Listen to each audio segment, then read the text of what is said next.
তুমি তো আসলে অনেক সুন্দর হয়ে গেছো। তোমার সাথে এখন আর রোদে ঘোরাঘুরি করি না তো, বাসায় থাকি, তাই সুন্দর হয়ে গেছি। আরেকটা ব্যাপার কি জানো, ছেলেরা পেয়ে গেলে ভালো করে দাম দেয় না, দূরে গেলে আফসোস করে।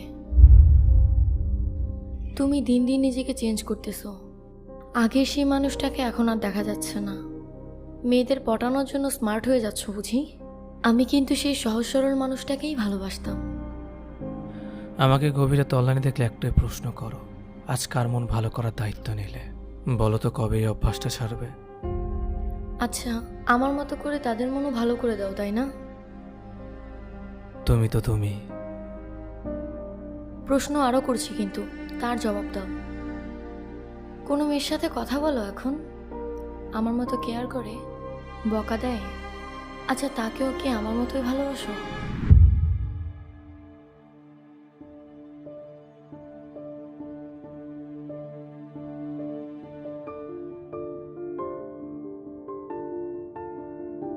ইস, তোমার চয়েস কি বাজে হয়ে গেছে আজকাল।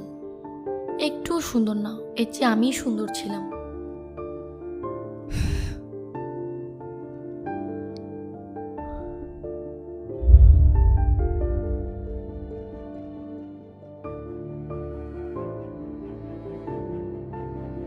তোমাকে রিকশায় দেখলাম সেদিন, টি শার্ট পরা একটা ছেলের পাশে বসে কোথায় যেন যাচ্ছিলে, কথা বলছিলে আর হাত নাড়ছিলে। কথা বলার সময় হাত নাড়ার অভ্যাসটা যায়নি বুঝি? আমার অনেক অভ্যাসই এখনো যায়নি জানো। এখনো কোনো বিষয়ে কনফিউজড হয়ে গেলে তোমার কথাটাই সবার আগে মনে পড়ে।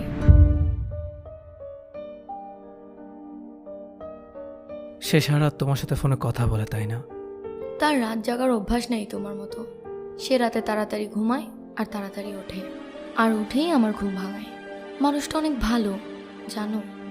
ছেলেরা প্রথম প্রথম খুব কেয়ারিং থাকে, তারপর বদলে যায়। আগে নিজেকে তুমি তো বদলাওনি। এখনো কথা বলার সময় আমার মনে